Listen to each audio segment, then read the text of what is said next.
Sarah Pochin's here with us. Sarah, very good morning to you. Morning, Mike. How you doing? Yeah, very well. Good to see you. Mel Stride says he wants to be one of the grown-ups in the room. He says that the Reform Party have got fantasy economics. I always find it amusing to hear people who have completely wrecked the finances of the country talking about other parties with fantasy economics.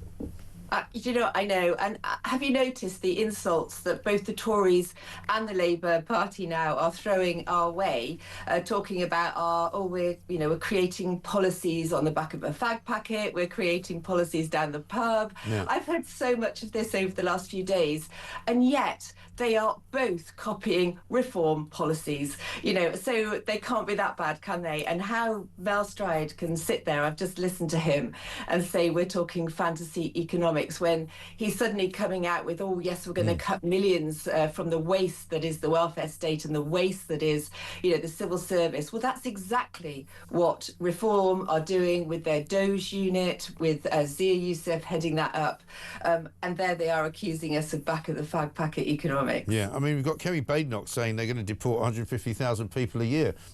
Where have I heard that before? Well, big wow as well, because let's face it, we've got hundreds and hundreds of thousands coming in. We think that there's well over 1 million people here currently illegally in the UK. We've got all the issues coming up next year from January 2026 with the Boris wave and the indefinite leave to remain. I mean, really, 150,000 a year. Well, good luck with that, Kemi. But one, that's the tip of the iceberg.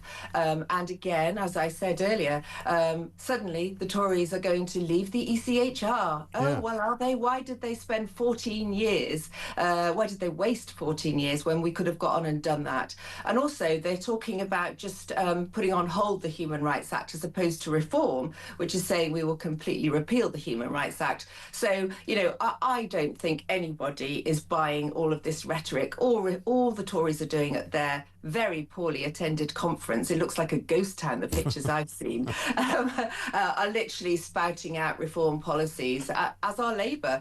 And we know why, don't we? Because only reform are speaking to the people, are reflecting the views in the country at the moment of the people. And it doesn't matter what we talk about, Mike. We can talk about the protests and this new clamping down on protests. But the British people suspect, as do I, as I'm sure many of your viewers do, that they will be clamping down on the protests, the pro-Jewish protests, or my veterans that I'm always supporting in Parliament Square that protest regularly. Oh, I bet they'll all be cleared out, but will we see the Palestinian protests cleared out? Well, let's wait and see, Mike. Well, my worry as well is that they'll because what the language that Shabana Mahmood's using about places where protests go on continually, that sounds to me like migrant hotels, places where people might be caused distress. Well, again, that sounds like migrant hotels, because you can bet your bottom dollar that they would like to stop those protests. Absolutely. And these protests are fundamentally peaceful, the pink t-shirted mums and, really concerned about the safety of their children. These are peaceful protests. Are they going to stop those protests? Because this is a democratic country. And one of the things I always speak about when I get the chance is that we have to fight for our democracy. And this government, I think, is determined to limit the powers of democracy. There's a big difference between a peaceful protest that has always been the right of people in this country and these violent, insightful protests that we're seeing now from pro-Palestine. There's a big difference. One, in my view, is a criminal offence, these pro-Palestine inciting to violence. The other is a democratic right to peacefully protest. Exactly. Let's have a look at the wording, actually, that Shabana Mahmood uses. This is from yesterday. What I will be making explicit is that cumulative disruption, that is to say the frequency of particular protests in particular places, is in and of itself a reason for the police to be able to restrict and place conditions. That is to say they can move them to a different place, they can restrict the time that those protests can occur on. So that will unlock all of the broader measures that the police can already do on protests. So you can see there's quite a few clues, aren't there, as to where she wants to take this, Absolutely. This is going to try and hit the people that are wanting to just speak the truth about what's going on in the country. This is going to be aimed at your core decent, hard-working British taxpayer that is just upset about the state of this country. We know where that rhetoric is taking us, don't we? And like I say, I worry for the peaceful right to protest. That is what this country is all about. But we know in other ways they're starting to clamp down on our free speech. They're talking about bringing in the Islamophobia law. We've already had the battle and the debates over the so-called Online Child Safety Act, which does nothing other than, in my view, limit our freedom of speech. So, you know, and then we've got the ID cards coming in, although potentially I think they might be backtracking on those, don't you, as well? But all of these things attempting to control the will of the British people. Exactly right. Talking about the will of the British people, the will of the British people on my show this morning is to call Gary Neville an absolute plank and a complete moron for what he came out with yesterday. Have a look at this. He's blaming angry middle-aged white men for everything, apparently. I was driving home from Salford City last night. I was driving actually to Salford City, going down a Littleton Road, seeing 60, probably 50 or 60 Union Jack flags. And I just kept thinking as I was driving home last night that we're all being turned on each other, and the division that's being created is absolutely disgusting. Mainly created by angry, middle-aged white men who know exactly what they're doing. Yeah. He also says at some point it's all down to Brexit, right? He also says that they never used to fly England flags in the last 10, 15, 20 years. Well, what about all the football matches he played in? Did you not see any England flags flying then when he was in the World Cup? What's wrong with him?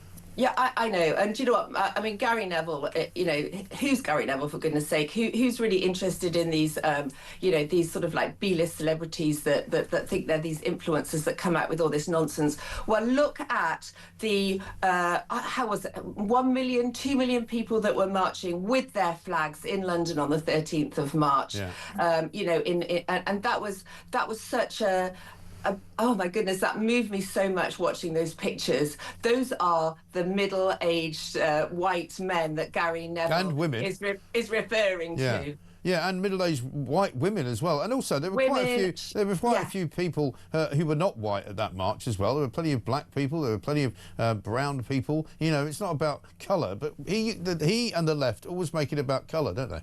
They always do. And do you know what? He is doing himself the divisive job that he refers to, that people like myself who proudly fly a flag in my garden and who rejoice when I drive under every motorway bridge now covered in Union Jacks and St George's crosses. Well, bring it on. And you know what, Gary Neville, you know, you've just finished your career because, you know, yeah, look at those pictures, Mike. Oh my gosh. That is what Reform is standing up. We are standing up for all of those people that we can see there on the screen that want to proudly fly the Union Jack. There is only one flag in this country, and it is the Union Jack, and that is the one that Reform will fly on every government and public building. You know, and those are the people we're representing. And there's an awful lot of them as well, and quite right too. More bad news for Keir Starmer and indeed for Kemi Badenoch. There's a new poll out last night. JLP Partners put out a poll surveying just over 6,000 British adults, asking the question, who do you think would make the better Prime Minister? And in March, believe it or not, the answer to that was Keir Starmer 43%, Nigel Farage 33%. Now they say Nigel Farage 35%, Keir Starmer 34%. So Keir Starmer since March has literally lost 10 points. I mean, I don't know why he hasn't lost more. But the worst news for Kemi Badenoch is that the next choice is don't know. She's not even on it.